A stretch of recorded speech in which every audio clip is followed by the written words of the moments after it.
as we gather to exchange ideas and stories around the theme of coexistence through the Andalusia experience. We shall begin with the English program to benefit from English-speaking guests, and the session will run for 1 hour. This will be followed by our session tailored to our Arabic-speaking audience and guests, and shall run for approximately another hour. We plan to end evening around 9 p.m. UAE time. So let's begin. Ladies and gentlemen, I am pleased to welcome Mr. Cristobal Martin, renewed Spanish sculptor, who is joining us from his home. His artwork is focused around nature and poetic meaning. Mr. Cristobal, the floor is yours. Thank you. Thank you very much to be participating with you here in this conference. Yeah, as I'm a Spanish Muslim. Well, I was born Christian, Nasrani. I became Muslim 1995. I'm 64 years now. And I've been always an artist now, but I've been very, reading in the book of nature, and also very interested in geometry and symbolism. Yeah. So for me, the most important thing to throw to the people or to show to the people always is unity, oneness, because we are all one. And what I've learned very beautifully in Islam is oneness. Allah is one and we are all one. And mashallah, I never seen such unity as I've seen in Islam. And then also, as a Spaniard, I'm very lucky because we had 800 years Islam in our peninsula. And they brought so beautiful things. The first university in the world was in Cordoba in the 9th century. In North Europe, they were killing, cutting, eating raw meat. And in Cordoba, there were doctors, medical doctors, there were pharmacy, alchemy, literature, poetry, music, beautiful architecture, La Alhambra, Cordoba, mashallah. Medina Zara is destroyed, but it was a beautiful palace. Any remains are beautiful now. So we were in convivence, in tolerance for all the time. No? Sometimes war, but this war always. No? And for example, no, if you know, any one of you know Toledo, a beautiful city in Spain, Toledo. For example, one of the most amazing buildings in Spain is Sinagoga del Tránsito in Toledo, no? Which is a building made by Muslims in a Christian city for Jewish people. Huh? So all this together now. And Spain has been like this for a long time now. Alhamdulillah, we have this inheritance in our language, in the name of the places, in the food, in the ceramic, in the agriculture, Spanish agriculture, all this inheritance from Muslims. You know? And so we are tasting this beauty, and inshallah we can spread it also and show it also. No, these difficult times we are running now. So I have very good friends, Buddhist friends, Christian friends. My family, they're all Christians, and all my neighbors, and we try to show a bright Islam and kind Islam, very kind, because Prophet Muhammad sallallahu alaihi wasallam, the motto was kindness, to be kind, to be good to the other ones. What's this? Well, we cannot show a rough or tough Islam. We have to show a bright Islam, our beautiful art, our beautiful. So if we can show oneness, and if we can show anything, I don't know. I'm very, very happy to be sharing with all you. Well, actually, we are more happy as well. So can you talk about your sculpture? Well, as I cannot be in my studio because of the line, I brought some books. I work stone. I've been working marble, and I've been working. This is an obelisk in marble, and in Carrara, I was working in Carrara, and I also work in bronze, for example. No, this is all geometric work I do in bronze. This is my work, no? I like very much the geometric frames because I think unique multiplicity brings to unity. And in Islam tradition, it's the geometric work. These are from the other synagogue in Toledo called Santa Maria la Blanca. I made drawings of the patterns, and then I made them in bronze. No, you can see. These are taken from old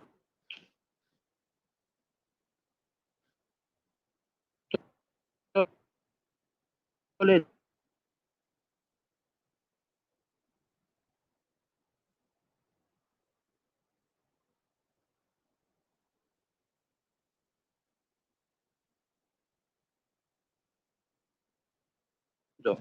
Those patterns, they can put you.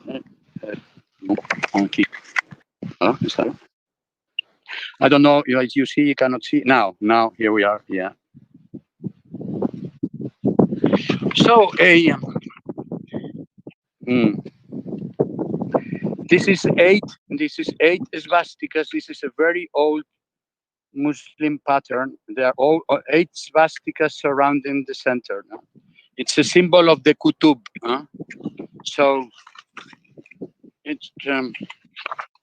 I'm sorry I brought a book instead of the pieces. This is very important for me. I made this casket, which is all in the golden mean. I'm very fond in the golden mean. And inside the caskets, there are the 5 platonic solids que, jolín, a ver, si se abre, pues no hay, justo en este catálogo, no, aquí, mira, aquí está, ahí. The casket inside has the 5 platonic solids in volume. I will show you my main tools.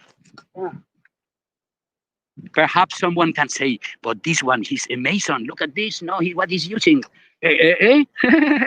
But these are very important because this is for the sky. No, the geometers, the compass is for the round. So this is for the sky, and the square is for the earth. No?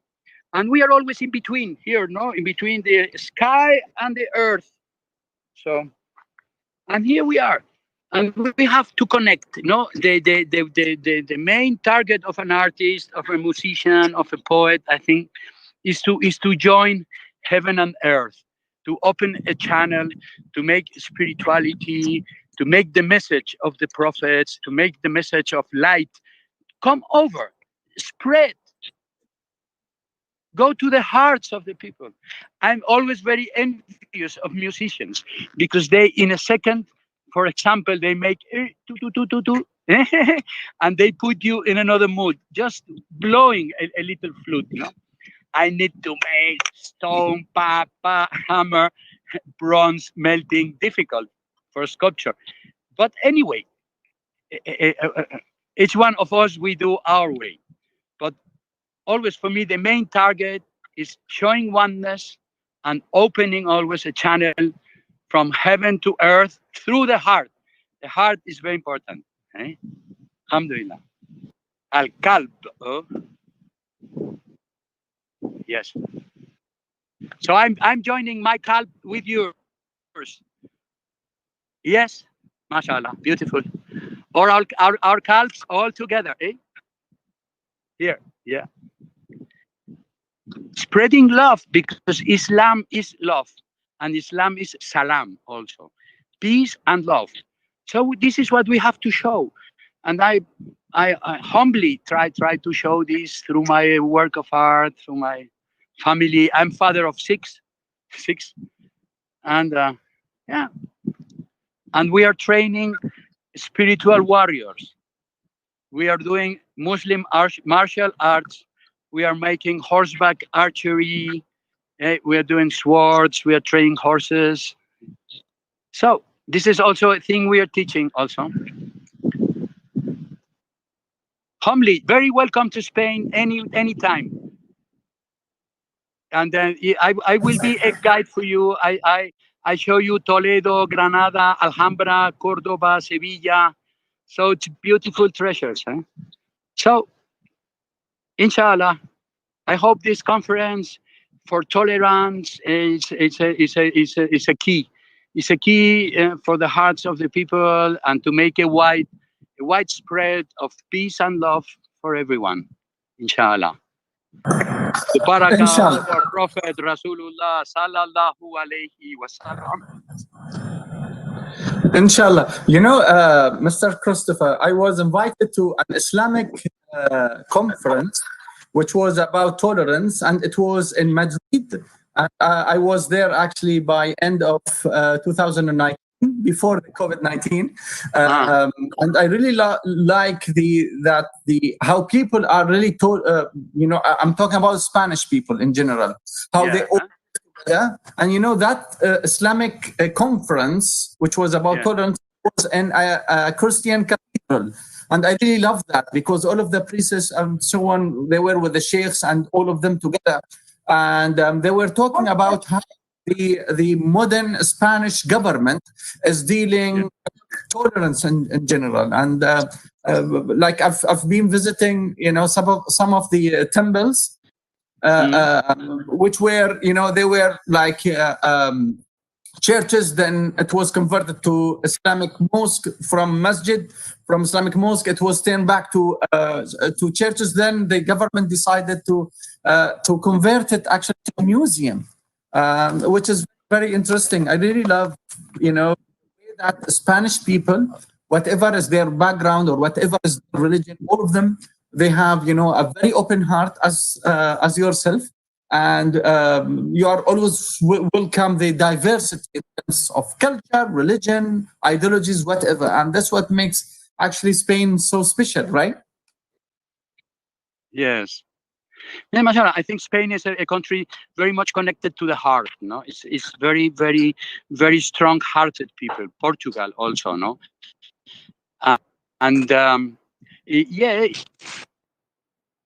it's true. The Spanish people, they have big respect for example, no, have big respect for Islam, and man, it's true. Well, there's this thing in Cordoba. They put the cathedral, the Christian cathedral, Catholic. They put in the middle of the mosque, and there are some kind of fighting there. But anyway, it will happen anytime. It happened with Hagia Sophia, who came a mosque again last week or 15 days ago. No, maybe sometimes, inshallah, when Allah wants, it will become Cordoba Mosque will be a mosque again, a huge mosque, Umayyad Mosque. Well, the most important thing is that people, we are human. We always focus on human fraternity. Well, that's as you said from the beginning, like like all of us are brothers and sisters. Whatever is our religion, whatever is our ideology, whatever is our background, or from where do we come from, we are all one. As you've started. I really love the way that you started your speech, Mr. Christopher. Thank you. Well, thank you, actually. Thank you, Mr. Christopher, for your creative excellence and the information shared with the audience. And from Spain, we shall travel to the opposite side of the world. And from Canada, it gives me pleasure to introduce Maria, who is the Vice President of Louvre Cultural Resources in Canada. Ms. Maria, the floor is yours. Thank you so much. I just am sharing the screen. Let me know if you can see it.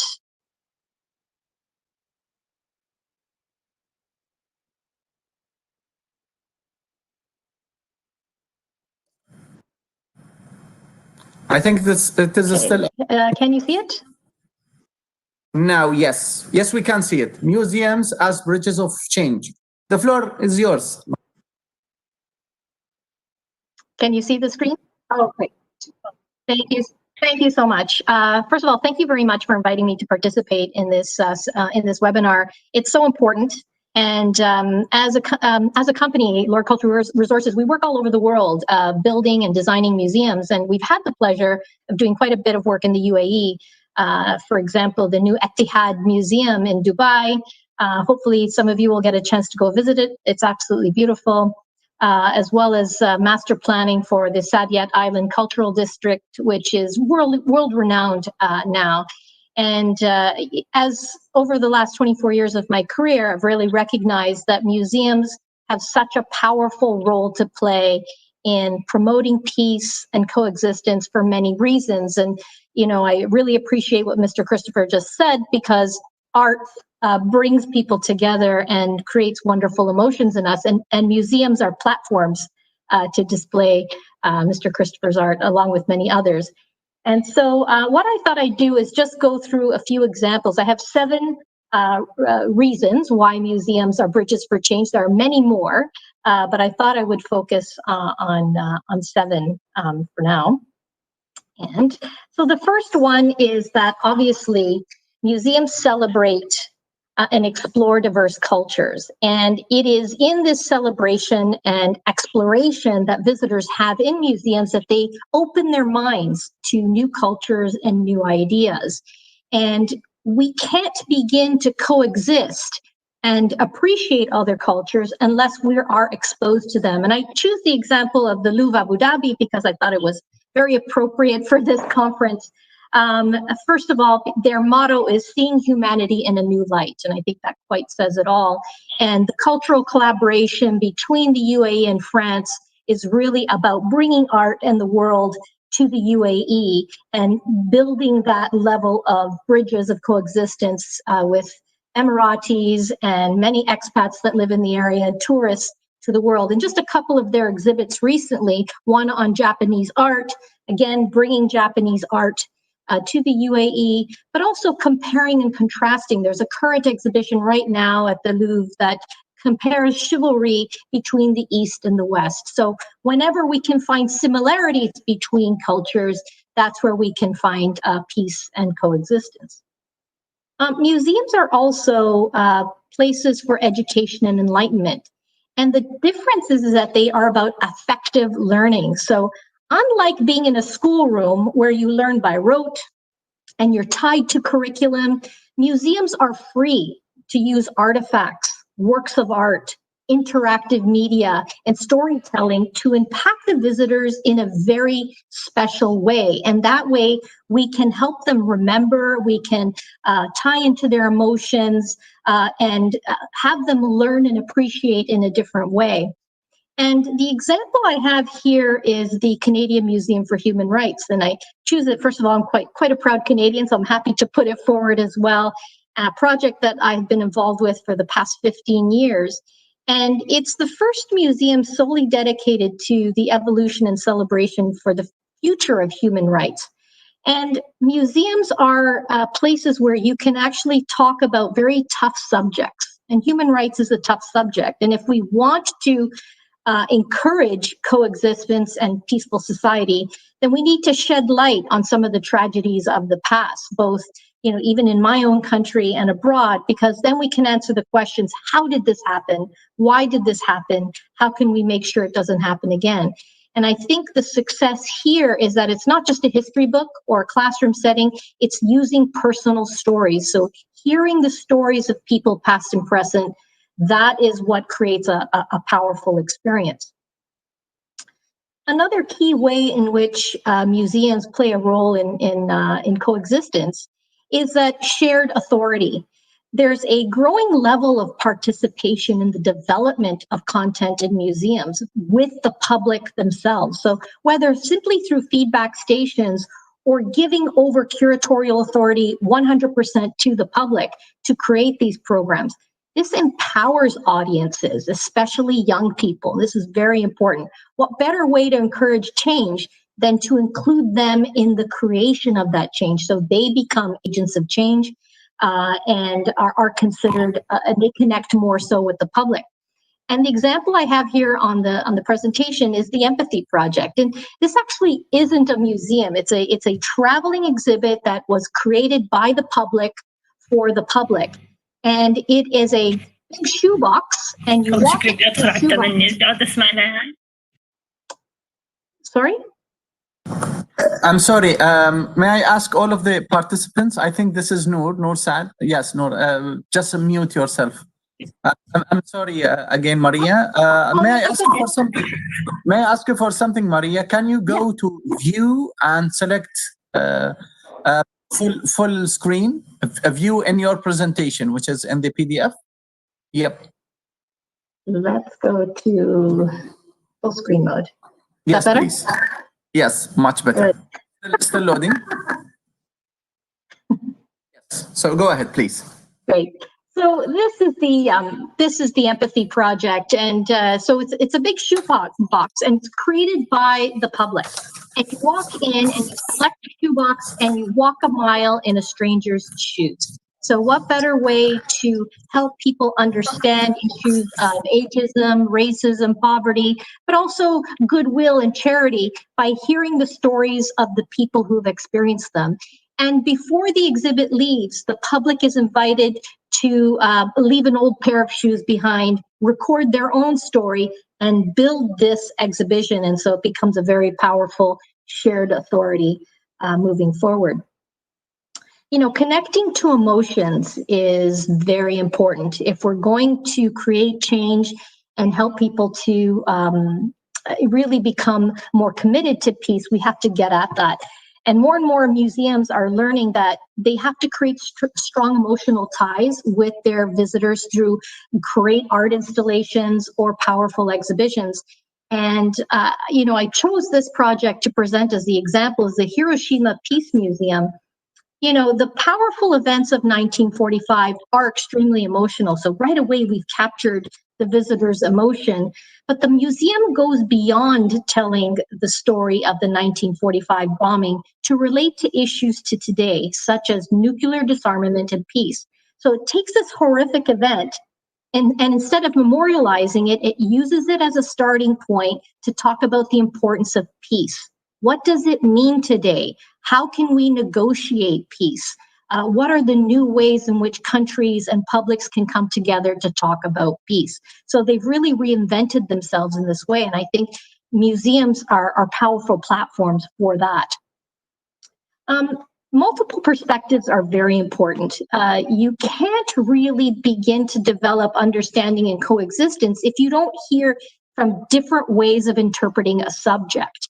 And it's really quite critical. So you can take any topic, but different cultures, people of different ages will see it and interpret it in different ways. And museums really recognize that they cannot be the sole voice of interpretation. They must invite many different ways of looking at topics. And the example here is the Trumpet Museum in Amsterdam in the Netherlands. And they're an ethnographic museum, very dusty old collection that is built on colonialism. So you can imagine that their relevance was quickly slipping. And they recognized that the way to reinvigorate the museum was to take the collection and completely interpret it from many different perspectives, in particularly young audiences and the many newcomers that have come to the Netherlands. They have a very diverse community now of new immigrants and, you know, not your typical Dutch, it's all new. And so the collections are now interpreted from the first person, from the people of the communities in many different ways. So you hear different collections interpreted in different ways. Suddenly, the museum is relevant again, and people in the community are talking to each other. That's very important. The next reason is that museums are safe places for convening and dealing with very difficult subject matter. And so a lot of people trust museums. They put trust in this public forum. And so if there is a tough subject, like, for example, the Museum of Tolerance, where they deal with bias and prejudice, you can come here and have a conversation about it. And this is a museum that is in Los Angeles in the United States. And visitors are confronted from the very beginning. Are you prejudiced or unprejudiced? Some people think, oh, I'm not a prejudiced person, so I'll go through the unprejudiced door. They find immediately that that door is locked. It doesn't open because everybody has a bias. And by immediately confronting that bias, we can then begin to see, well, what is it about my bias and how can I confront it and how can I change? The final comment that I will make is that museums are about diversity, equality, and inclusion. And I think we've seen over the last month or so how incredibly important this is as the many anti-racism, anti-Black racism protests move around the world, that there's still a lot of work to be done here. But museums certainly are platforms for addressing issues of diversity. And this is the Smithsonian's National African American Museum of History and Culture. It's one of the newest museums on the Mall, and I've had the honor of working on this project. It tells the story of America through the African American experience. And it confronts the legacy of slavery, which is critical to achieving inclusion and justice, that until we recognize the contributions of African Americans that to social, political, and cultural life, then can we achieve peace and equality and justice and inclusion. And so again, museums are important platforms to have these very difficult discussions at times. And as I said, I think that there's a lot of work still to be done here. Museums recognize that, and they are in the process to develop new ways of consulting their communities to make sure that when a visitor walks into a place, they see themselves there. If they're Black, or if they're white, if they're a woman, if they're male, whatever, so that there is more representation. And so, as you can see, I'm quite enthusiastic about museums. It's my life's work, and I think that they play such an important role in this discussion that you're having today. Thank you. Thank you. Actually, Maria, I was working in Dubai Culture and Arts Authority when Lord Cultural Resources were working for years to create the Ittihad Museum. Well, actually, Lord Cultural Resources did a wonderful job where one of the, wonderful, outstanding, magnificent museum which represents the United Arab Emirates, and you were actually focusing more on values and that more than the physical things. Well, actually both are there, but the way that it's very modernized and the way that it looks, it's really an iconic museum in the United Arab Emirates. So well, thank you, Mr. Al-Jagrawi. And I would say that we were quite taken by the story of the unification of the UAE. It's, first of all, unity, isn't it?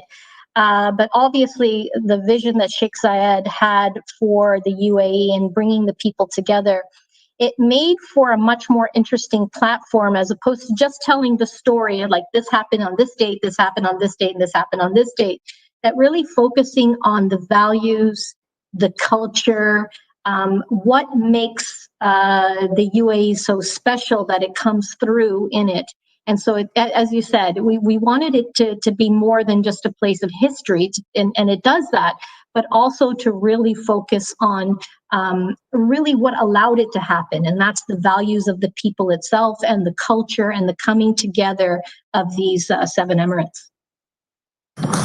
May I say that museums in general, it helps people understand the culture of, wherever that or whatever is the museum, but makes people more understand the other cultures, the other people, the background, the history, the way of thinking. Like if I go to the National Museum of London, as an example, and just go on a quick tour over there, it is enough to give me a wonderful idea about how cultures, through all of histories have been, created actually, and has been transformed from, what just Mr. Christopher was talking about, there are some of the churches which were turned to Islamic mosques. Then after that, it goes back to, by time, it goes back to churches and cathedrals, and nowadays it's museums in Spain. So it's really a wonderful way of, let's say, as what your first slide says, it's cultural bridges, right? Yes, absolutely. And I think this is the richness of museums, and and they have these wonderful collections. They have these amazing stories. And what's great about very good museums, if they do it very well, then the National Museum in London is very good at that, is that they recognize that these artworks and these collections can be reinterpreted over and over, because history can always be looked at in a new lens, in a contemporary lens, that there are new ideas, and these fresh approaches to understanding cultures. And what I'm very excited about is that museums are starting to bring together works of art from different cultures and showing the similarities, to show that, you know, as human beings, there are some very natural tendencies that we are very much the same when it comes to some of our basics, and that if we recognize that, you know, maybe we can find more common ground. And then the differences is where we celebrate the richness of humanity, is, you know, in dance and art and culture, and all the differences is what makes, you know, humanity so exciting and so rich. So it's to recognize the similarities and then celebrate the differences. And I think museums are special places to do that, because they have those collections and they can do it well. Hi. السلام عليكم مستر ياسر. عليكم السلام. عادي مداخلة بسيطة. Yes, sure. This is Dr. Sabiha. So go ahead, Doctor. Maria, I would like to say thank you so much for today's presentation. I really like it. I have only a small suggestion that might also improve the entire initiative. Yeah. First of all, it's a very human and beautiful and amazing creative initiative. And we can work like in two aspects: Department of Tourism and Commerce Marketing in Dubai, plus Department of Tourism and Culture in Abu Dhabi. They are really taking good care of this kind of projects, along with the Louvre Museum. So maybe during the year of 2021, especially October, I am focusing on October because we have many massive events during October in United Arab Emirates. Maybe it will be a good idea to do something till that time by working with these two departments, DTCM and Culture in Abu Dhabi. I don't know if it's okay for me to help you to get you in touch with the right people or right person to start and communicate with them and start your correspondence with them, and then maybe you can launch something during October 2021. That would be fantastic, you know, and just to be aware, we're very familiar with both those organizations, but any initiative that I think is brought forward by the Ministry of Tolerance and any kind of collaboration, I think is pretty important. You know, definitely. I mean, next year in October in 2021, there's going to be the expo is going to be in Dubai, and we know the world is going to be coming. Sadly, we were delayed this year, and but it will be there next year. And you know, the country should be ready to display its riches, its cultural riches, and having a project that I think demonstrates the coexistence and maybe bridges these two very important departments of cultural tourism is important, because I think that you know, there's so much going on in Dubai and there's so much going on in Abu Dhabi. Perhaps there could be a collaborative to demonstrate together, to say to the world, this is what we're doing and what we can do. You know, Maria, this discussion is not only Q&A, it's also sharing information, experience, and also recommendations.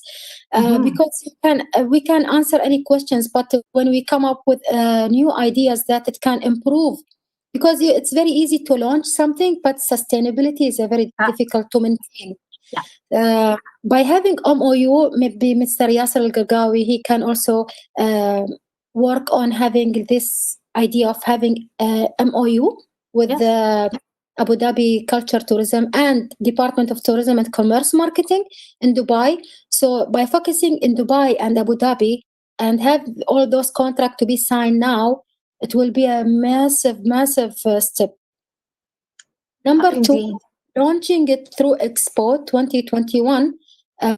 Also, it will be amazing that you are focusing in a very important area related to art, and really, I wish you all the best. Thank you very much. Thank you. Great ideas. Thank you. Thank you so much. Bye. Well, actually, thank you, Dr. Sabiha, and thank you, Ms. Maria, for wonderful presentation. Thanks a lot. Stay in Canada, please join me in welcoming Ms. Divya Shatri, who manages an art gallery in Canada called Lineage Arts. I hope that I am pronouncing it right. Ms. Divya, we look forward your presentation, please. Great. Hi, everyone. Thank you for having me. It's a real pleasure to listen to everyone. So I'm going to go ahead and share a PowerPoint with everyone. And we're going to start with a small video.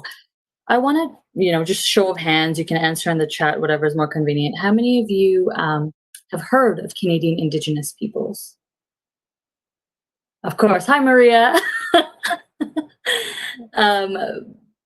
So not a lot of you, and that's fine, because even within Canada, the Canadian Indigenous art movement is something that Canadians are not very familiar with, and there's a reason for that. And we're going to go into those different reasons and the Indigenous way of knowing. But first, I want to just acquaint you with Indigenous groups in Canada.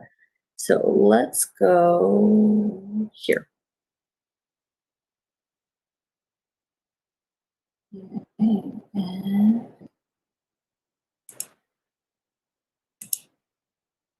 All right, so the video I'm about to show you is from CBC, which is a Canadian broadcasting channel, and it was originally developed for kids. But the thing is, it so beautifully and concisely summarizes the very distinct group of Canadian Indigenous peoples. So here goes. What is indigenous? It means originating or occurring naturally in a particular place. So, indigenous people are... Me. Hi, Sid. Hi, Ruby.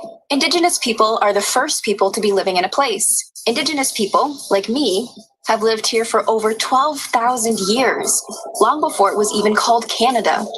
Around 1.4 million people identify as Indigenous in Canada today. Hi, Sunny. You're Indigenous? Yep, I'm Algonquin First Nation. So, which word should I use?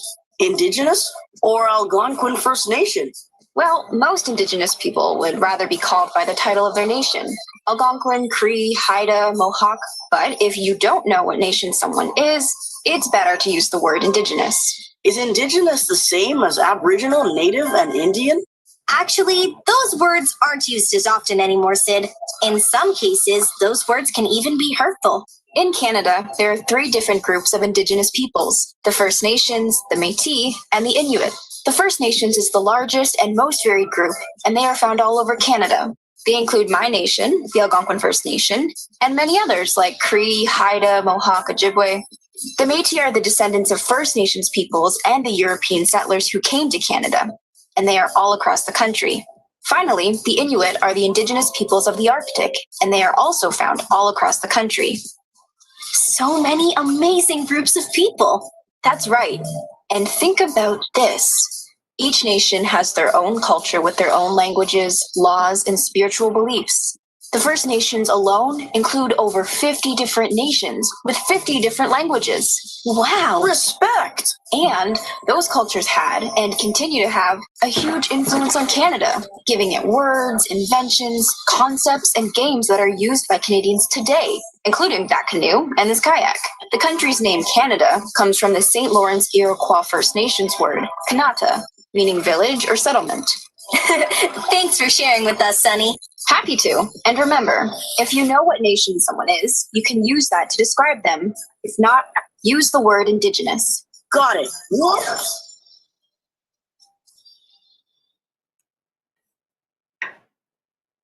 Okay, so there you go.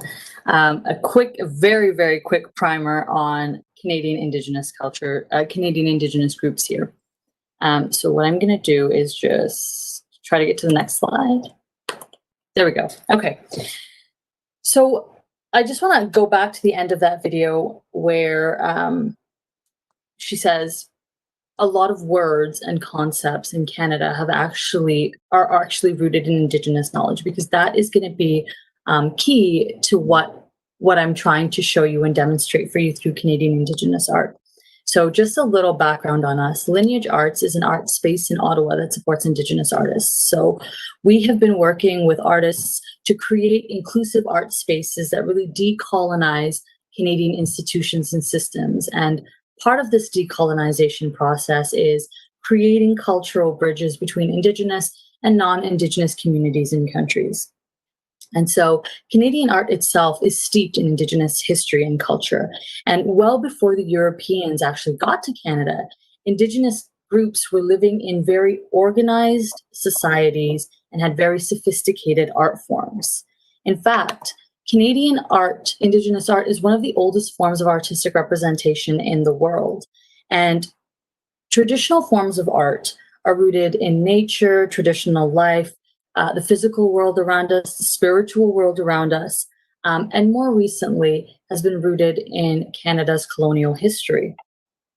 Contemporary art within the Indigenous art scene has now taken traditional elements and blended that in with current social, political, and health issues that Canadian Indigenous groups across the country have been facing.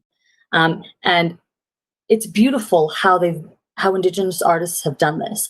And in the next few slides, I'm actually going to show you some samples of Canadian Indigenous art so you can understand just how varied the art forms are. So this first piece is called Nature Within, and it is from a Métis artist named Pamela Caillou, and she's from Huron Algonquin heritage. What you're seeing here is her interpretation of Mother Earth, cradling our environment. And if you look closer, you're going to see red, yellow, white, and black ribbons. That actually represents the Indigenous medicine wheel. And the Indigenous medicine wheel is how Indigenous First Nations groups really understand the world around them. And in Indigenous culture, Mother Earth is always portrayed as feminine energy or as a woman. So I'm not sure if you've noticed, but the modern concept of Mother Earth, it actually comes from Indigenous cultures. And we don't notice it very often. We use the term Mother Earth a lot, but not many people are entirely sure where the term originates from. And it does originate from Indigenous cultures. So art always and continues to influence regular everyday expressions without us even noticing it. The next piece we have is a mother and daughter Sedna, and this is by an Inuit artist named Uluriak Mike. She is from Nunavut, which is way up in the Canadian Arctic. And I'm not going to tell you what Sedna is.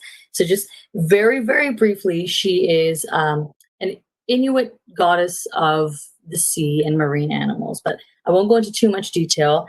And I'm hoping that after you, get off this webinar, you take some time to actually Google it, because Sedna has such an amazing story. It's all about women, and it's all about empowerment. It's all about how this young girl comes into her own. It is a bit sad though, so disclaimer if you do Google it. But if you look at Uluriak's work, you're going to see a few things. I want to try to divert your attention from what looked like the two mermaids to the seals. Uluriak intentionally put the seals into this drawing because seals occupy a very important part of the Inuit culture. Now, if you look closely to the two Sednas or mermaids, you're going to see gray trimming. And this gray trimming is actually seal skin. Now, traditionally, seal blubber was used to light something called a kulik.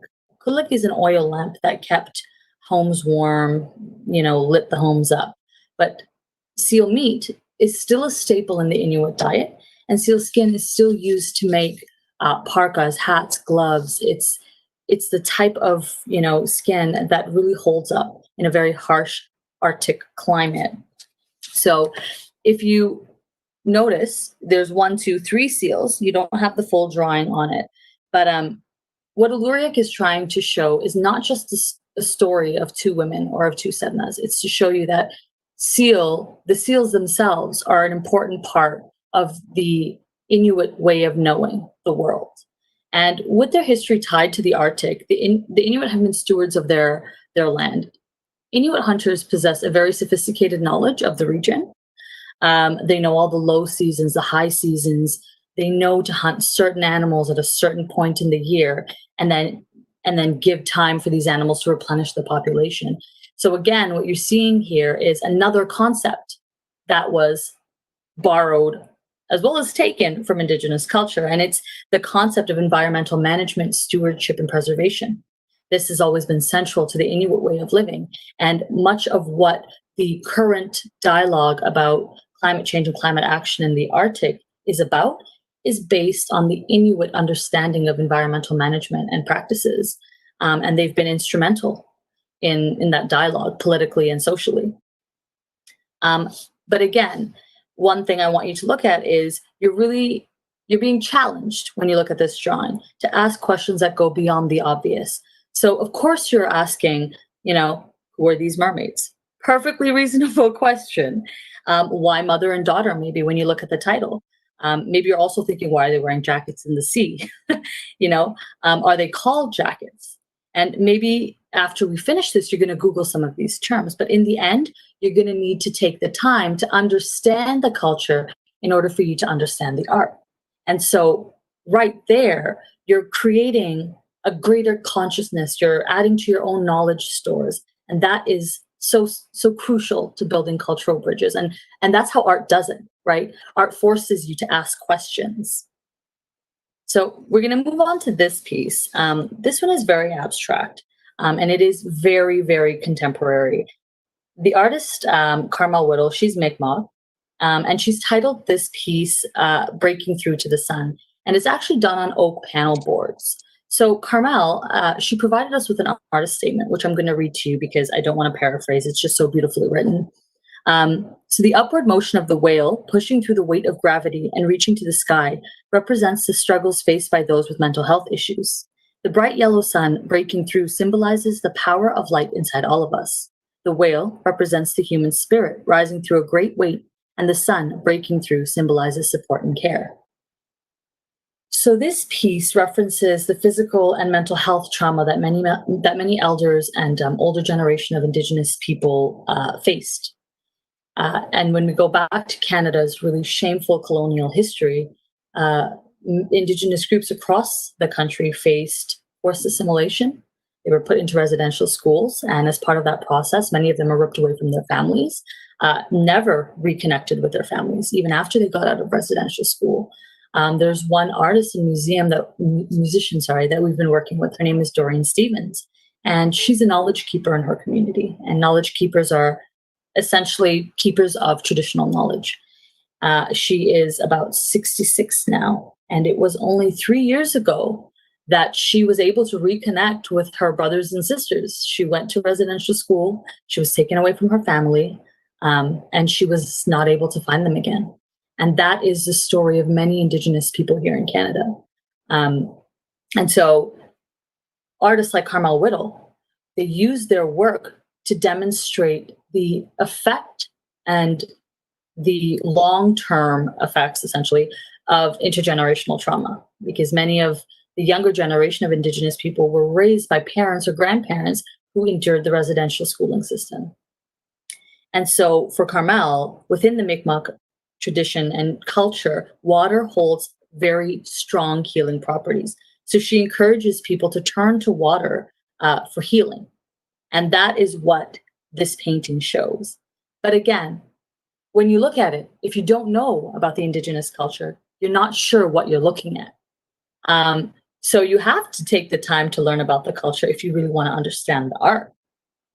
And Carmel, in her statement, she's provided us with that cultural context. But if I wasn't here, you'd probably need to explore this on your own, right? You'd need to go back to our old friend Google, right? After the webinar, maybe Google some of the terms like Mi'kmaq, Algonquin, Inuit, Métis, maybe even try Sedna or medicine wheel. So it starts to put you down a journey of learning. And you don't always need the artist there to hold your hand and show you these things. You have all these resources at your fingertip to be able to learn about other cultures. But the art is what prompts the discussion. It's what prompts the learning experience.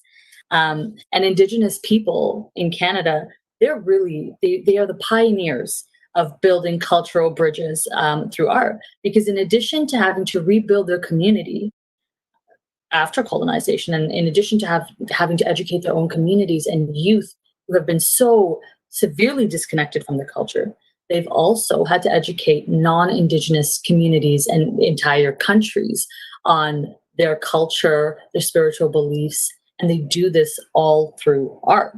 So art is that vehicle. It's a learning vehicle. It's a vehicle that pushes you to take those journeys by yourself as well.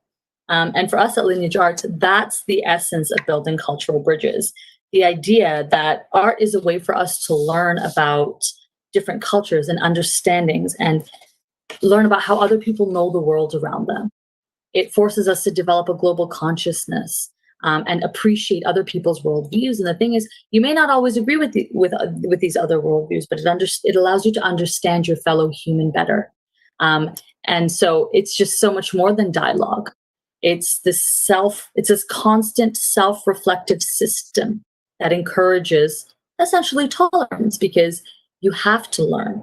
And we're living in a world where learning can happen as long as you've got a stable internet connection. If you've got your phone, if you've got a computer, you've got access to a library, learning can happen anywhere. And that's the magic of art. It prompts contemplation, it prompts understanding, and that is where building cultural bridges really shines in the art world. And so Lineage Arts, in our space, that's how we work with artists to build cultural bridges. And it's been such exciting work because Indigenous ways of knowing the world are so unique. And they're so different from the way I know the world. And for sure, they'll be different from the way you know the world. So I definitely urge you, if you have the time, to just go online and see what the medicine wheel is and try to understand what the Indigenous way of knowing the world is. I think you'll be so moved by the way they connect with other people and the environment. So thank you for your time, everyone. Well, thank you, actually.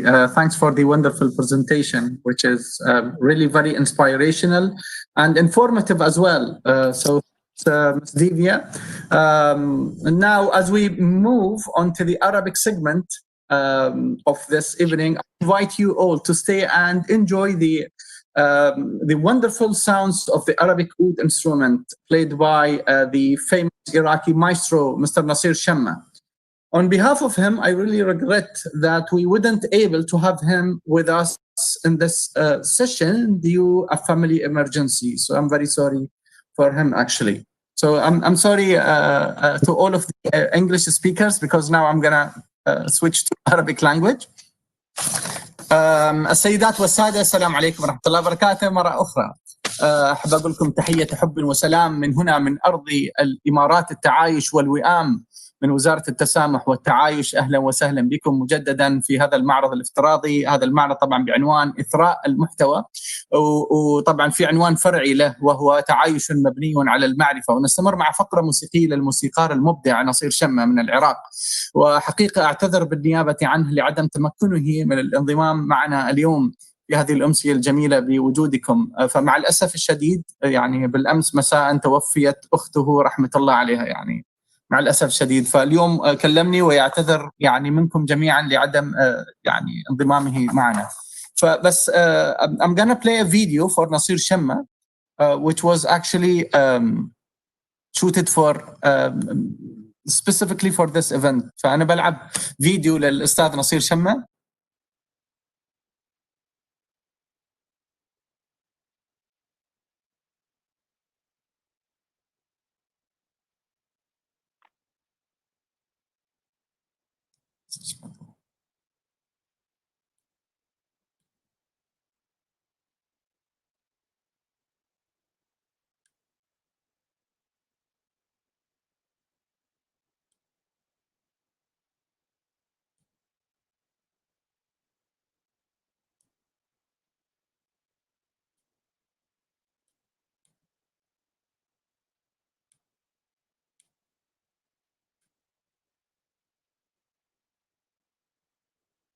Be patient، انتظروني لحظات بس.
So can you see it? واضح عندكم الفيديو؟ ايوه استاذ واضح.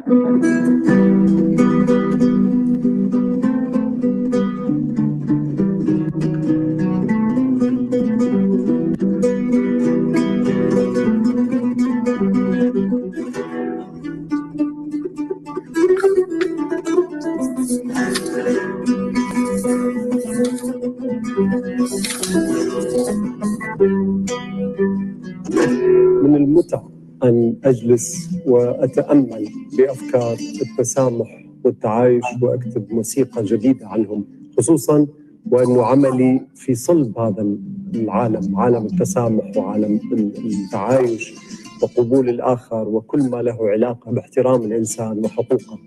يسعدني جداً أن ألتقيكم قريباً في أندلسيات الذي تنظمه وزارة التسامح والتعايش قريباً بعملين يقدمان لأول مرة عن هذه الفكرة وعن مضمون هذا اللقاء الدولي الذي سيضم نخبة كبيرة من المفكرين.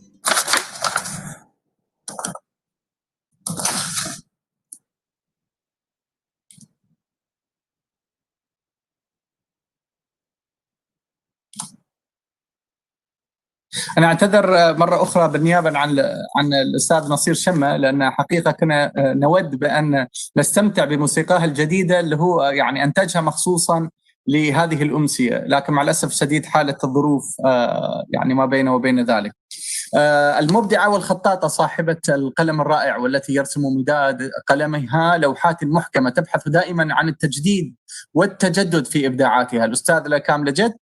نود اليوم بأن نسمع منك وببساطة عن الخط الأندلسي وأيضا عن مهاراتك الشخصية والخطوط الأخرى التي تتقنينها. الفنانة الخطاطة كاملة جد، لك الكلمة.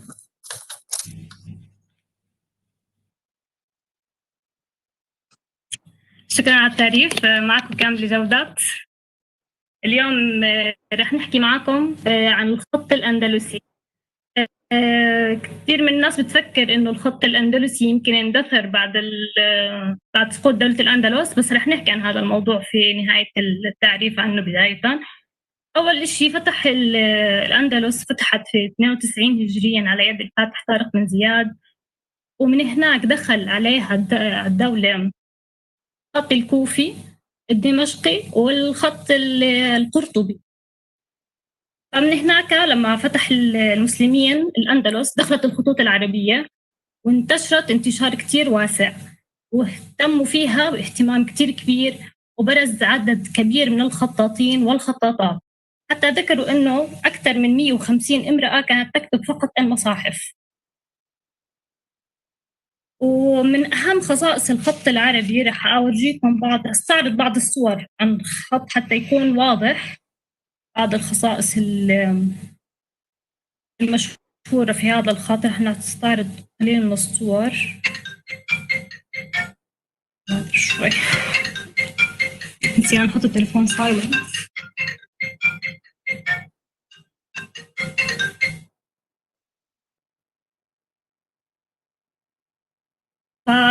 نحكي عن خصائص الخط الأندلسي.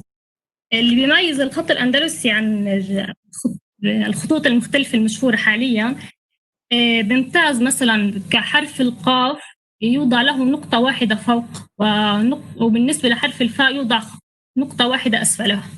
هاي من أهم المميزات للخط الأندلسي، وعشان هيك في كتير ناس تجد صعوبة في قراءة هذا الخط عشان ما بيعرفوا هاي النقطة الجوهرية في الاختلاف. بعض خصائصه كمان إنه الحروف عنده بتمتد بالعرض، يعني إنها كتير ممدودة، كحرف الصاد، حرف الكاف، حرف الطاء جدا يعني ممدودة. فمنلاقي إنه تأخذ سطر كامل يعني. وعندنا كمان بالنسبة للحروف كطول، عندنا مثلا الألف والطاء رأس الطاء هنلاقيها كلها طويلة جدا، أطول من خط الثلث حتى إنها. يعني عندنا خط الثلث يقاس بالنقاط تقريبا 7 أو 9 نقاط، لكن خط الأندلسي أكثر من هيك، فكتير طويل. في تشابه بين الخط الأندلسي والخط القيرواني. الاختلاف البسيط جدا أو الجوهري بين الخطين الخط القيرواني مستطيل شوي بالنهايات، حتلاقي إنه زوايا حادة شوي أو زي المستطيل. الخط الأندلسي على شكل استدارات وعلى شكل دائري. هاي بعض الخصائص للخط. في عنا بدنا نحكي عن أهم الخطاطين والخطاطات. عنا أهم خطاط كان ابن غطوس، الملقب بابن غطوس، اللي اسمه محمد بن عبد الله. كان خطاط أندلسي كتير مشهور في كتابة المصاحف، أنه أقسم على نفسه أنه ما يكتب إلا مصاحف، كتب أكثر من 1000 مصحف لوحده. وتعلم الخط عن طريق أبيه وأخيه. وبنفس الوقت انتشر، حكينا انه كان في نسبه كبيره من الخطاطات الاندلسيات في هذيك الحقبه، يعني اكثر من 150 فقط كانوا يكتبوا مصاحف. وكان في خطاطات ثانيات مثل الخطاطه الاندلسيه لبنى القرطبي، اللي هي كانت كاتبه الخليفه المستنصر بالله، وحتى انه اسند لها التوقيع من كثر ما كان يثق فيها كخطاطه، يعني فكانت ايضا مش بس كاتبه وخطاطه، فكانت توقع عنها.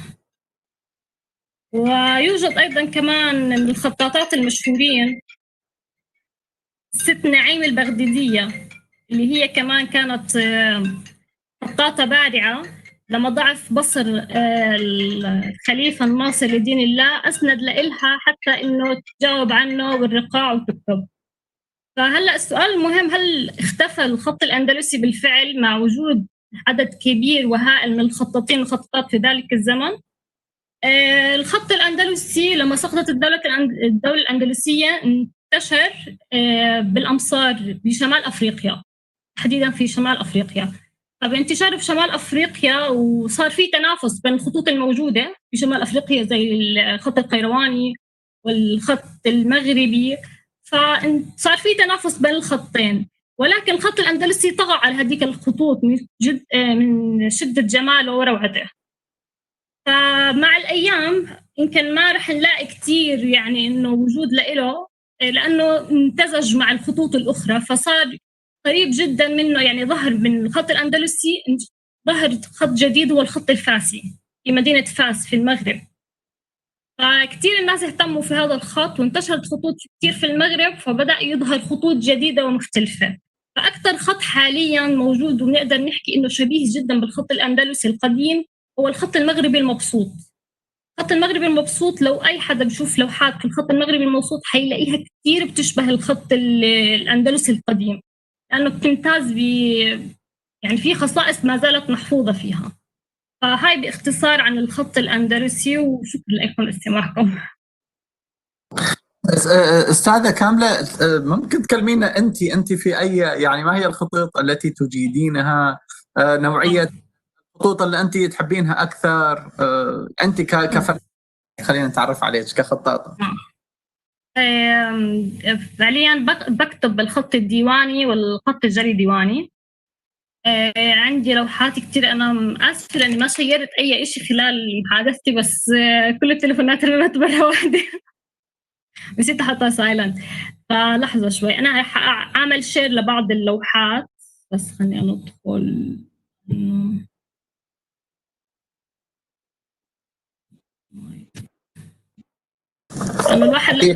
حقيقة أرحب أيضا بالخطاط حسام خورشيد موجود معنا، فأشكره، يعني كان معنا يومين في أمسية أخرى ومشاركته معنا اليوم يعني تسعدنا حقيقة. تفضل يا أستاذ.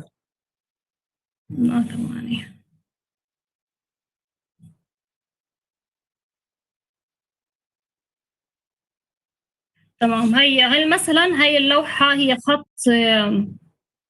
خط الأندلسي اللي حكينا عنه قبل شوي، خط الأندلسي القديم. هي اللوحة اللي هون، خلينا نكبرها شوي عشان تكون واضحة، حتى أبرز بعض الخصائص اللي أنا حكيت عنها رح تكون واضحة هون. هي حكينا عن امتداد حرف الحاء، إذا واضح هون في كلمة الرحمن. هاي الامتداد ما رح تلاقيها في خطوط مختلفة تانية، يعني هتلاقيها واحدة من المميزات بالنسبة للخط الأندلسي، الامتداد العرض الطويل للحرف. وبالنسبة للدينا مثلا هاي الدائرة اللي هون حنلاقي الاستدارة اللي حكينا عنها موجودة في هذا الخط أيضا. هذه واحدة من الأمور. ما في الفاء والقاف بهاي اللوحة ولا كنا وريناكم إياها مش موجودة. تمام، هاي واحدة من الخطوط. تمام،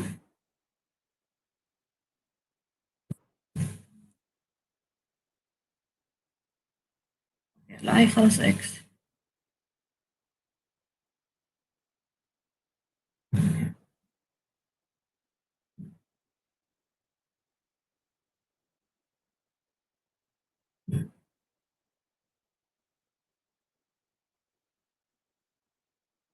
أنا بدور لكم، حطيتها في ملف بس يعني سبحان الله هتضيع أحيانا. مرة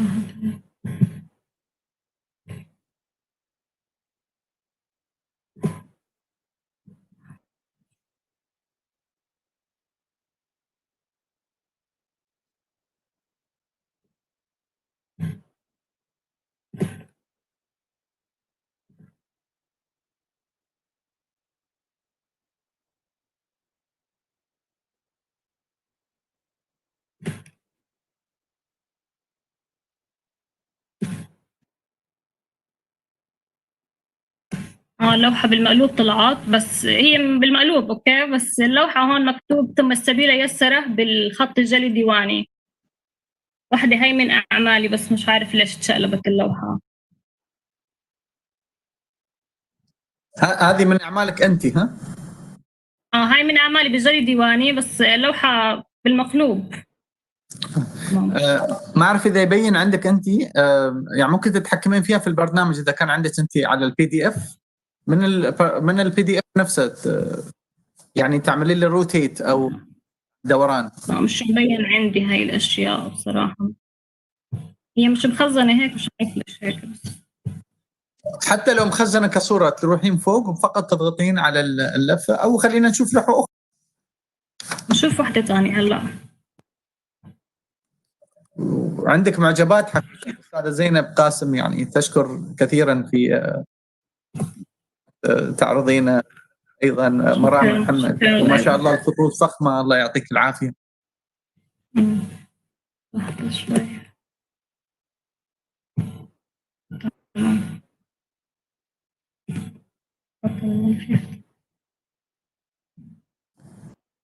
هل ممكن نشاهد لوحة واحدة أخرى غيرها؟ بس مش عارف، ما عم بيعمل شيرنج، ما بعرف شو السبب صراحة. أنا عم بحاول أعمل لكم شيرنج بس ما زبط، ما عم بيفتح الملف مرة ثانية. هو صعب، أنا أعرف استخدام البرنامج ليس بالسهل إنك تعملين شيرنج، أنا كنت أواجه نفس المشكلة لما كنت ألعب الفيديو. طيب نعم صعب. بتزبط هاي أوكي، ما زبط خلص يعني، هلا بس أشوف مرة ثانية. لحظة شوي.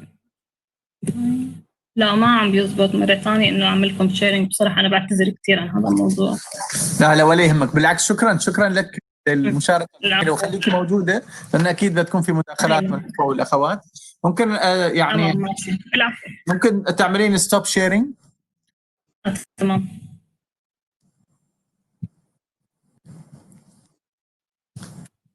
ستوب شيرنج، تروحين فوق في الشاشة فوق آخر شيء على اليسار، فمكتوب ستوب شيرنج، فقط عليه على أساس يرجعنا مرة إلى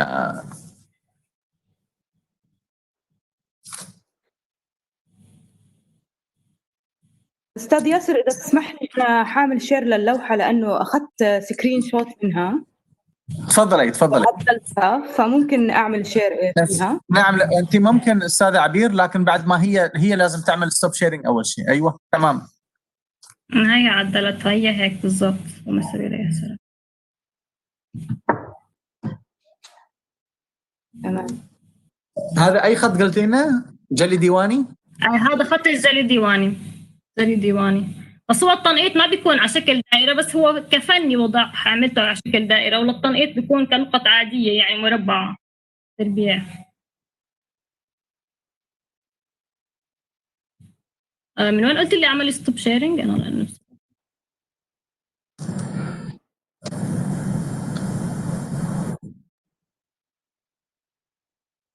هي لحظات حقيقة للتأمل، كنا نتأمل في اللوحة يعني كثيرا. شكرا لك أستاذة كاملة. ممكن تعملون ستوب شيرنج لأن الآن ما ننتقل إلى يعني إلى الجانب الأدبي. تمام. من الفن إلى الأدب.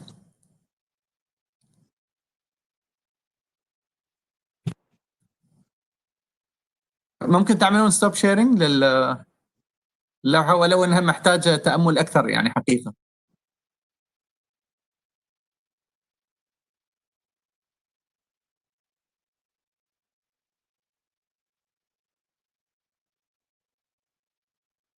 أنا ما أعرف الأستاذ عبير أو الأخت كاملة، واحدة فيكم لازم تعمل ستوب شيرنج.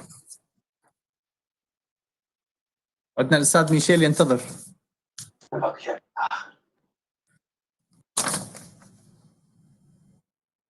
أستاذة كاملة مش عارف من وين. تروحين على الصورة أو يمكن عندك أنت عبير إذا كان عندك أيوة شكرا. تمام ماشي. شكرا. بس لا الغي هاي كامل خلص. هاي يمكن عند الأخت عبير صح؟ أوكي. مينستر أوفيس.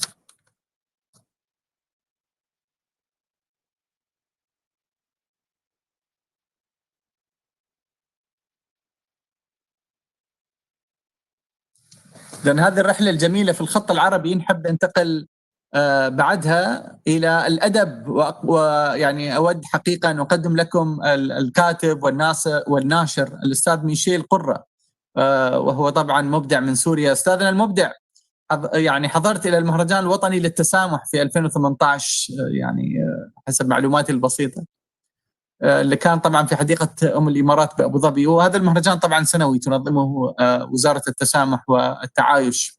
ويعني أجواء هذا المهرجان هذه الأجواء الجميلة التي ألهمتك يعني كتابة قصة للأطفال، ممكن تحدثنا عنها أستاذ ميشيل؟ السلام عليكم، في صوت؟ عليكم السلام.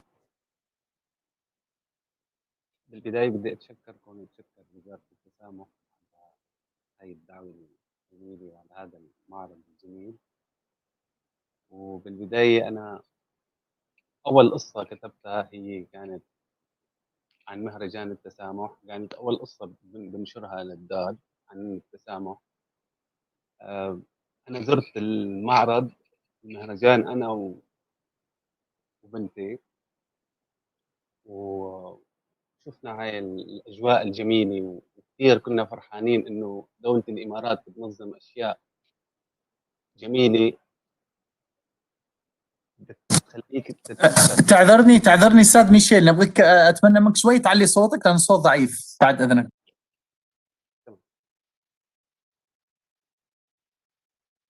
دولة الإمارات دائما بتنظم الأشياء الجميلة والحلوة، فأنا ما قدرت إلا إنه ما أكتب عن هذا الشيء، خصوصا قديش شفت فرحة الأطفال، شفت فرحة العالم كله وكل من جميع الجنسيات، جميع الأديان، كل الجنسيات كانت مبسوطة وفرحانة، وما قدرت إلا إنه ما أكتب عن هذا الكتاب.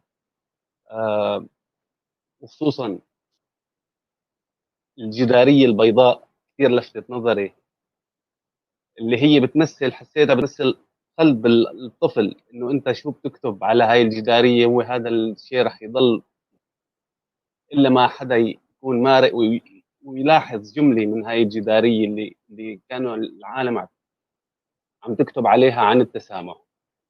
فهذا الشيء كان كثير جميل، وهاي كانت أول قصة لدار النشر سمارت ريدر عن التسامح ومهرجان التسامح، وكانت القصة نشرناها بال 2018، وكانت مرغوبة بالمدارس لأنه الأولاد والتيتشر كانوا يحبوا، المدرسين يحبوا ياخذوا هاي القصة، لأنه أنت إذا بتزرع التسامح بقلب الطفل أنت هو صغير أكيد رح يكبر هو بقلبه التسامح.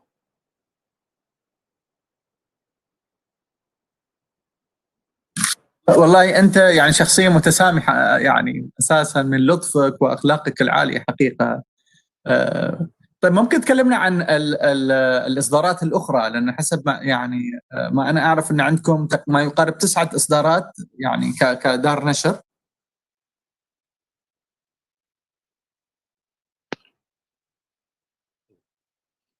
نحن عندنا 9 إصدارات تقريبا تتحدث عن الإمارات وعن مواضيع تجتمع كلها بموضوع التسامح اللي يتشعب لأكثر من موضوع. مثل عندنا قصة اسمها لا تتكلم بالسوء عن أحد، عندنا قصة اسمها لماذا علي أن أتواضع، عندنا قصة اسمها فعل الخير، قصة بتتحدث عن القمر الصناعي كمان اللي أطلقته دولة الإمارات من سنة اللي هو اسمه خليفة سات. قصة كمان اسمها الروح الرياضية، وقصة كثير مهمة الأطفال بيرغبوا لها. والروح الرياضية يعني هي جزء من الروح الرياضية هي جزء من الطاقة الإيجابية، خلينا نسميها دائما، يعني الطاقة الحيوية اللي دائما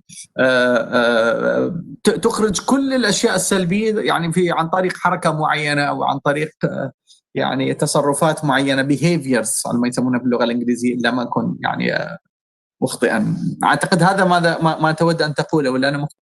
أكيد. هلا بنلاحظ إنه طيب بعد اذنك استاذ ميشيل، خلني اقاطعك شوي. يعني انت اكيد طبعا اللي استفزك المهرجان الوطني للتسامح اللي صرت انت في حديقه الامارات قبل يعني 2 سنين. هذا الاستفزاز اخذك الى يعني كتابه قصه للاطفال وابطالها اطفال. الآن قد تكون مثلا نفس القصة قد يكون أبطالها كبار، لأن دائما أنا أعتقد تصرفات الكبار بالنسبة للكتابة أسهل، حتى في اللغة حتى في الكذا. الطفل عنده لغته الخاصة، عنده صلحني إذا أنا كنت مخطئ، فما الذي دفعك بهذا الاتجاه؟ اللي خبرتك بالبداية إنه للأطفال، لأنه التسامح هو عبارة عن بذرة أنت بتزرعها بالطفل. لما بتزرع التسامح بقلب الطفل وهو بيكبر ما في قوة بالعالم راح تقدر تنزع من قلبه التسامح، مثل ما عمل المرحوم الشيخ زايد، زرع التسامح. ولهلا أهل الإمارات متسامحين، ولا حدا بيقدر ينزع التسامح من قلبهم، وبالدليل إنه بينظموا مهرجان للتسامح، عندهم وزارة للتسامح. يا ريت نحن في بلدنا يكون عندنا وزارة للتسامح، لأنه نحن بحاجة جدا للتسامح. فبدي أتشكر الإمارات دائما الله يحفظك إن شاء الله ويخليك، وطبعا وكل الوطن العربي الجميل حقيقة. لما نتحدث عن دولة الإمارات بشعبها، فشعب الإمارات هو أساسا من مختلف بلدان العالم، يعني كما نحن دائما يعني نفتخر هو وطن ل200 جنسية يعني تعيش عليها. ويعني هذا التسامح موجود في كل من يأتي وينصهر في خضم كل هذه يعني نسميها الأفكار المختلفة، الديانات المختلفة، نسميها الروح المختلفة اللي موجودة في دولة الإمارات. فتجد يعني مثلا من يأتي من سواء من شبه القارة الهندية أو من الصين أو من أوروبا أو من البلدان العربية، في النهاية هو يعني يتوجب عليه بأن ينصهر مع كل هذه الأجواء. يمكن هي خصوصية في دولة الإمارات ومختلفة يعني عن كثير من الدول أو الجمهوريات أو الممالك يعني حوالينا، لأن دائما يعني نسميها نحن الأغلبية من المواطنين في أي بلد. أنا أخذ مصر مثلا على سبيل المثال، سوريا، العراق. فيعني لما نتخيل مثلا أن 200,000 شخص يعني يهاجر إلى مصر، يعني لا شيء، يذوبون في 100 مليون شخص. أما 200,000 شخص يعني يهاجرون إلى دولة الإمارات في فترة معينة، فطبعا يكونون ثقل وقوة وتأثير. فأعتقد يمكن ما أعرف، يمكن الأستاذ أحمد شلبي أفضل مني أنا في تفسير هذه المسائل، ولذلك أحب أستفزه شوي بهذه الأسئلة. أستاذ أحمد شلبي افتح المايك. السلام عليكم. منور يا استاذ ياسر الحقيقه يعني، وهي الفكره ان يعني يبقى فيه عوده الى الاندلس. انا الحقيقه توقعت ان نستفز من ابن زيدون وابن رشد وابن ميمون وهؤلاء الذين شكلوا ذائقه العالم على مدى فتره طويله من الزمان. اعتقد ان يمكن مش بس التسامح كان هو عنوان التجربة الأندلسية عبر 5 قرون، وإنما كان أيضا هذا الاجتهاد الرائع في المجال العلمي، وطبعا المجال الأخلاقي. يعني الأستاذة الخطاطة تحدثت عن 150 امرأة تكتب القرآن. أنا أتمنى على الله سبحانه وتعالى ونحن بعد الأندلس ب1000 عام أن تكون هذه الأرقام موجودة حتى الآن لتتحدث أو لتكتب هذا الكتاب. أعتقد أنه السر الحقيقي خلف هذه الاستمرارية. وأعتقد أن بدايات انهيار الأندلس اللي هو بعد مرور 300 عام على توهج هذه الدولة إنما جاء في الأساس بنسيان كلمة التسامح والتعايش. فحتى التسامح بين الإخوة لم يعد موجودا، فتصارعت الإمارات بينها وبين بعضها، هذا لقرطبة وهذا لأشبيلية وغيرها، ثم جاءوا يعني بالأجنبي لينصر أحدهما على الآخر، فما كان منه إلا أن أزحهم جميعا، وبهذا انتهت التجربة تجربة مأساوية للغاية. أنا أعتقد أن النموذج الإماراتي الحالي الذي نشهده الآن هو نموذج مصغر لهذه التجربة، ربما على شكل أحدث. يعني العديد من الجنسيات، العديد من الأديان، العديد من الأفكار، العديد من الطموحات أيضا. يعني هنا تركيب الطموحات الحقيقة واسع المدى. لذلك أنا بأجد شيء من التناص إذا جاز التعبير، يعني من التناص بين التجربة الأندلسية التي اكتملت وانتهت وبين تجربة إماراتية هي تبدأ على ما أعتقد. أتمنى بالتأكيد لها النجاح. يعني التجربة الإماراتية إذا ما نجحت فهو نجاح أعتقد لكل العرب، أعتقد لكل الشرق أوسطيين اللي موجودين معانا، أعتقد للإنسانية بشكل عام، لأن عدد كبير قوي من الطموحين على مستوى العالم جاءوا إلى الإمارات لتحقيق بعض الأحلام اللي موجودة لديهم. أنا أعتقد أن دراستنا النهاردة أو يعني إذا كان هذا المعرض الافتراضي فرضته علينا كورونا، فأعتقد أن احنا فرضنا على هذا المعرض فكرة التجربة الأندلسية، وهي تجربة جذابة للغاية. يعني كنت أتمنى أن أسمع لابن زيدون، أو أسمع لعبقريات ابن رشد، أو أسمع لهذا العالم اليهودي العبقري ابن ميمون الذي اعتبره بعض اليهود أنه موسى الثاني كما يقولون، بسبب هذه العبقرية في تفسير التوراة، لأنه اتخذ منهج تفسير التوراة يعني كما قال الحقيقة أستاذنا الدكتور خليل مدمن أندلسيات إذا جاز التعبير، يعني ولو أنه يزعل مني، إنما هو مدمن هذه التجربة الأندلسية. فابن ميمون وهو كان يهوديا، احنا عظمة التجربة أو الحضارة الإسلامية الحقيقية. ابن ميمون وقد كان يهوديا، إنما كان طبيبا بارعا، فسمح له في هذه الحضارة أن تحتضنه بكل ما فيه، وأن تصل الثقة به إلى أن يكون طبيبا لهارون الرشيد في بعض الأوقات. هذه عبقرية التجربة الإسلامية الحقيقية، عبقرية التجربة الإسلامية التي تبتعد تماما عن فكرة التشدد، عن فكرة قمع الفكرة، عن فكرة قمع الحرية، عن فكرة قمع إبداء الرأي، عن فكرة اللون الواحد. تعددية اللون هي نموذج الحضارة الإسلامية. الحضارة الإسلامية لم يكن للحضارة الإغريقية ولا ما قبلها الوجود، ولم يكن لأرسطو وغيرهم الوجود، إلا بسبب هذه الحضارة الإسلامية التي نمت في الشرق ثم اتجهت إلى الأندلس لتكون هذا الرابط العبقري بين الشرق والغرب.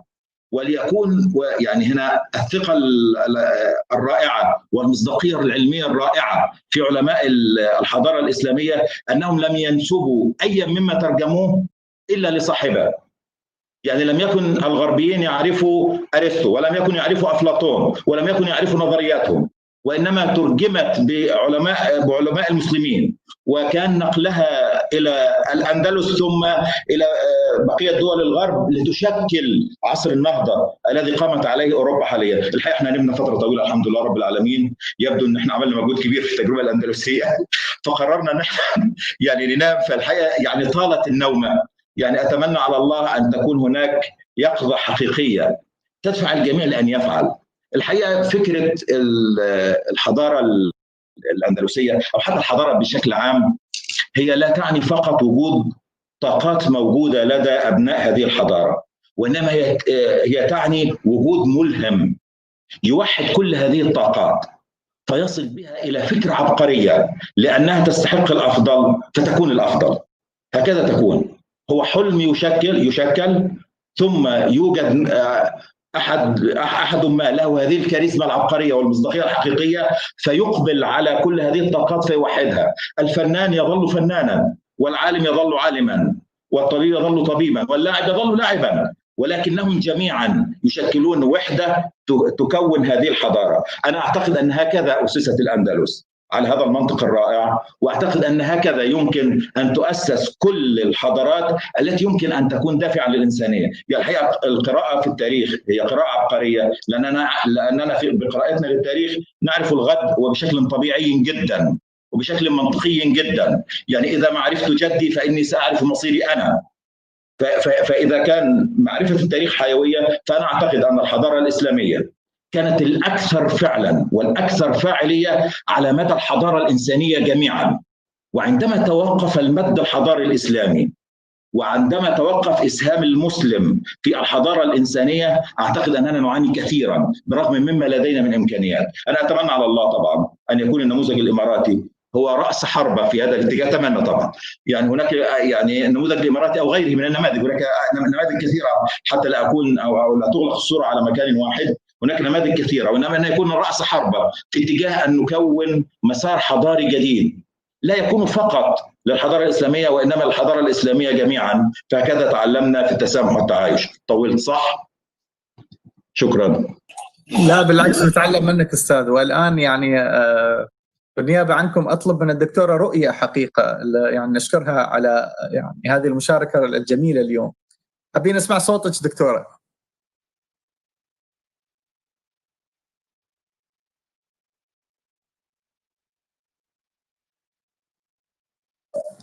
دكتورة رؤية قد تتحدث. نعم تفضلي. أنا أكبس على بطن الميوت وما يصير. بالعكس أنا استمتعت جدا، يعني بالعكس أنا أفضل أكون مستمعة لأنه قاعدة أستمتع فيما أسمعه. وهذا المبادرة إنه نتعرف على مفهوم التعايش والتسامح من خلال الفن والأدب وبكل أنواعها ومن كل ثقافاتها، سواء كانت الثقافة الغربية أو الثقافة العربية. يعني هذه بعد مبادرة جميلة أن تجمع الجسور ما بين الغرب والشرق، مش بس في الشرق نفسه، الغرب والشرق والثقافة. أنا أول مرة أعرف عن الإنديجينس في كندا أو الأشياء في الأندلس، إحنا قرأناه بالمدرسة، بس هذا العمق فيها بهذا الوقت يعطينا منظار جديد ننظر للعالم برؤية إن كيف ننجذب للجمال بمختلف مقاييسها، وكيف هذا الانجذاب للجمال سواء كانت غرب أو شرق، أدب، فن، موسيقى، هي تلمس الروح الإنسانية. ونشوف كيف هذه بعد الصفة تميزنا وتقربنا إن إحنا كلنا عندنا هذه الصفة. هذا النوع بعد جميل جدا من المبادرات اللي تقوم بها الوزارة. أنا ممنونة وأنا سعيدة جدا بوجود الجميع، واستمتعت حقا في كل النقاشات اللي صارت. حقيقة نحن الممنونين يعني لمشاركتك الرائعة والجميلة دكتورة، وحضورك دائما يثري الوجود. اسمحوا لي أسأل عن معانا فنانة اسمها سارة الخطيب. لو تفتحين الميكروفون، بما أننا نحن تكلمنا عن كثير من الأشياء بس في جانب يعني الغناء والأصوات الجميلة، خاصة أنك أنت يا سارة يعني كفنانة ما شاء الله عليك ومبدعة تغنين بمجموعة من اللغات. ممكن تكلمينا يعني خلينا نقول دور يعني الغناء بلغات مختلفة، خاصة أنك أنت تحملين يعني هذه الهوية العربية الجميلة يعني. كلمينا يعني عن هالجانب. أول شيء تحية للموجودين، تحية لك أستاذ ياسر، شكرا لك. عم تسمعوني؟ نسمعك واضح، تفضلي. والله يعني أنا يعني درست أكثر من لغة، دراسة غنائية. أول شيء فضول، كان عندي فضول. ثاني شيء واجب، لأنه المطرب، أنا مو بس المطرب، مو بس صوت حلو، المطرب لازم يكون عنده ثقافة، والثقافة تحتم عليه إنه يغني أكثر من لغة، مو بس هيك مشان يطلع على حضارات أخرى. يعني أنا هلأ وقت غنيت التنزاني بكيدودة، الفنانة بكيدودة بيعتبروها بتنزانيا كوكب الشرق، هني هيك تنزانيا بيعتبروها إنه هي مثل أم كلثوم بالنسبة لهم يعني. وهي فنانة فعلا عتيقة. تعرف أستاذ ياسر كلمة عتيقة شو يعني؟ قديمة قديمة يعني. صوتها، طريقة غنائها بتحسها عظيمة عن جد. الفنانة بي كيدودي الله يرحمها، هي ماتت عن عمر 113 سنة. فوقت مثلا أنا سمعت أغانيها وحفظتهم، عندها مثلا جزمني، اطلعت عليها تنزانيا زنجبار، كان في اختلاط ثقافي بين الإمارات وبين الخليج وبين زنجبار. مظبوط أستاذ ياسر؟ 100% ارتباط ثقافي، اقتصادي، سياسي، حتى يعني ارتباط كبير ما بين يعني الخليج العربي تحديدا وزنجبار. فأنا كل فنان إذا كان من تركيا من كذا أو من أي دولة بعرف إنه شو اسمه وشو معنى اسمه وشو غنى وليش غنى. فالفنانة أنا أكثر شيء حبيتها لبي كيدودة لأنه بسيطة، وكانت تقول إنه كانت تغني، كانوا يجوا بسفن، كانت هي يعني إنسانة فقيرة، وكانوا ناس يشعرون بازدراء. أنا أكيد مو مع هالإحساس، بس هيك كانوا يشعروا تجاهها. لكن هلأ صارت وقت عم تغني كل الفيزيترز، كل الأجانب بيجوا يسمعوها. والفنانة بي كيدودة هي واحدة من الفنانات أو الفنانين اللي أنا حفظت لهم. مثل أنا بغني هندي، في فنان بحبه كتير بغني زمانة خرابة، هيك كمان دولة يعني الخليج كمان متأثرين بالثقافة الهندية الموسيقية، زمانة خرابة هيك. ونرجع على بي كيدودي، اسمها غنيتها جزمني، ومغناها كمان كان فنان حسين الجسمي، الفنان الرائع المتواضع والنقي، مغناها للغنية بس مو كلماتها هي. هلا مثلا هي بتقول جزمني جزمني ألي فوبان يا كيجيتي، يعني هي غنيتها اسمها كيجيتي. كيجيتي هو الشاب الأسمر اللي هي حبته، عشقته يعني. فبيغنيها الأستاذ حسين الجسمي، بيقول جزمني جزمني صرخي تجاوز صرختي أو ألمي تجاوز صرختي. هو مغير بكلماتها بس إنه اثنيناتهم حلوين. وواجب أستاذ ياسر مشان ما أطول بالحكي، واجب على أي فنان يدرس حضارات الموسيقية للدول الأخرى، يدرسها الفن. هلا أنا الفن بالنسبة إلي طريق لحتى أدرسها، وأنا بستمتع وقت بدرس اللغة. أنا بغني ب 12 لغة أستاذ ياسر، بغني كردي، تركي، هندي، روسي، صيني، اللهم صل على النبي، نسيتهم إنجليزي وروسي قلتها، يعني لسه هم 12 هن، فآشوري سرياني وهيك. ما شاء الله، يعني أنت بحد ذاتك تمثلين التسامح في المجال الغنائي. التسامح بمعنى من بعدك أنت رمز التسامح. لا والله من بعدكم، لا من بعدك يا سيدتي، من بعدك، الله يخليك إن شاء الله. وحقيقة مجال الغناء تحديدا أو الموسيقى، يعني إذا عدنا إلى الأندلس الكل يعلم يعني زرياب، كم أثر زرياب في يعني الموسيقى الموجودة في كل العالم. زرياب كانت له بصمات قوية وكثيرة، يعني ليس حديثنا فقط عن هذا الفنان الرائع المبدع. يعني اسمحوا لي أطلب من الأخت مرام ما شاء الله، اللي هي نشطة جدا في يعني في الدردشة طول هذا الوقت، فنتمنى نسمع صوتك أخت مرام وانطباعك عن الجلسة، ومن ثم يعني الأخت زينب أيضا، زينب قاسم، نحب أيضا نسمعك، يعني ما شاء الله منورتنا في يعني في الجلسات دائما. تفضلي يا مرام. الخير على الجميع، شرفت فيكم كلكم. بصراحة الأمسية كانت كتير رائعة. من الإنجليزي للعربي كان المواضيع كتير شيقة، خاصة اطلاع على الثقافات المختلفة، وذكر إنه الإمارات هي دولة بتحضن كل الدول وبتحضن كل الثقافات، جعلتها إنه هي محببة للزوار، إنه كل السياح يجوا لعندها ويحسوا بالأمان وعدم العنصرية في الدولة. هذا الشيء خلى التسامح بيننا أكثر، وما حدا ياخذ نظرة سيئة عن الآخرين، حتى لو كان باللون أو باللبس أو حتى باللغة.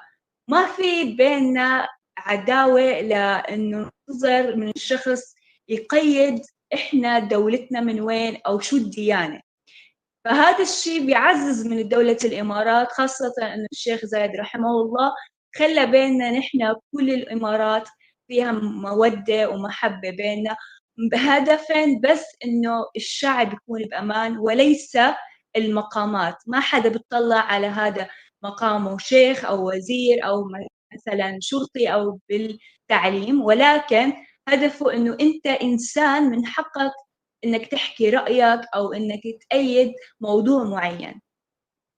فأنا بتمنى إنه يضل في بين التسامح، حتى لو كان في ممكن شوية مشاكل بين دول، بضل إنه نحن ما إلنا ذنب بإنه تفكير معقد مثلا أو تفكير موضوع معين. حلو يكون في نقاشات، بس إنه يكون في موضوع خلافات فقط للانتقام أو للكرسي الحكم، هذا الشيء كتير سيء بيننا.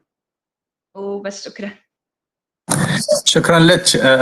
يعني الأخت سلمى نور تقول كلام جميل جدا في صفحة الدردشة، وكذلك الأخت سمر تقول أصبتي أستاذة حرام، يعني تعقيب جدا رائع. ف يعني يعني الأخت مرام أعتقد أصبتي الأستاذة مرام، تعقيب جدا رائع. أستاذة زينب قاسم، يعني دائما تثرينا في تداخلاتك الجميلة، فنتمنى اليوم علينا ونحب نسمع منك. الله يسعدك، شكرا كثير، شكرا. بالفعل كانت جلسة جدا متنوعة.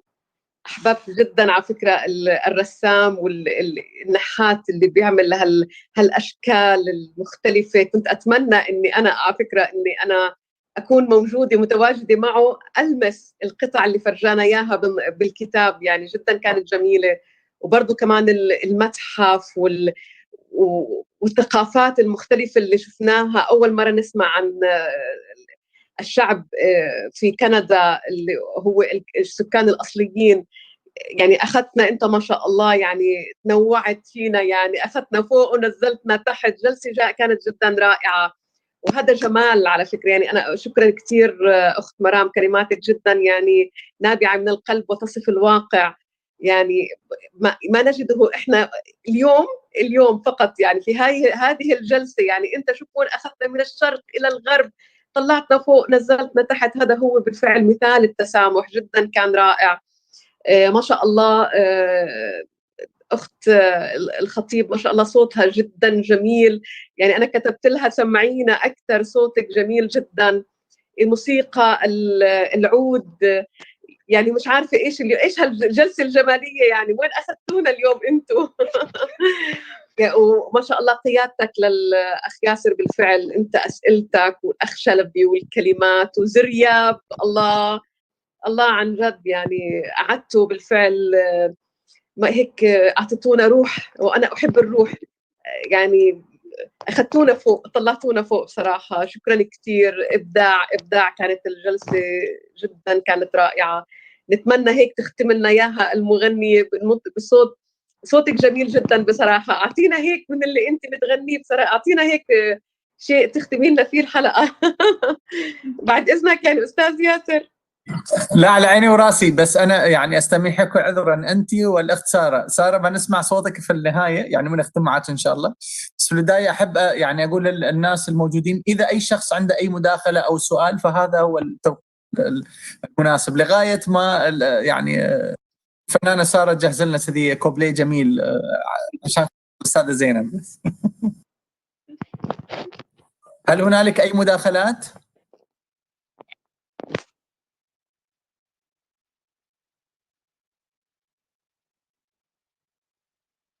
طيب الأستاذة الفنانة سارة الخطيب، يعني جمهور ينتظرك الآن. سامعيني؟ نعم نسمعك، تفضلي. بعيد عنك حياتي يا عذاب، ما تبعدنيش بعيد عنك، بعيد عنك حياتي يا عذاب، ما تبعدنيش بعيد عنك، ماليش غير الدموع أحباب، معها بعيش بعيد عنك، غلبني الشوق غلبني غلبني ولي البعد دوبني، ومهما الشوق يسهرني ومهما المعاد يغيرني، طول بعدك مصبرني، ولا الأيام تتبعدني بعيد بعيد بعيد عني. شكرا جزيلا. نعم شكرا، هي حقيقة هدية رائعة، هدية صوتية جميلة من فنان جميل حقيقة. الأخوة والأخوات اسمحوا لي يعني بالنيابة عنكم أشكر كل زملائي في وزارة التسامح والتعايش، وأخص بالذكر الأستاذ عبير برهان. عبير معنا اليوم، عبير قمت بجهود جبارة حقيقة.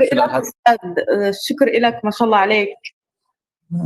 بالعكس يعني أود التأكيد، أنت يعني الجندي المجهول حقيقة، يعني يمكن يشوفونك الناس في تدخلات بسيطة، لكن أنت من قمت يعني بكل هذه الخلطة السرية التي تشبه خلطة كنتاكي. لا ما شاء الله عليك، التي لا يتقنها غيرك، يعني طبخة جميلة حقيقة. ما شاء الله تواجدت في كل الجلسات، يعني كان له أثر كبير يعني، ويعني فعلا إدارة جميلة ومميزة للجلسات. لا الله يسلمك إن شاء الله.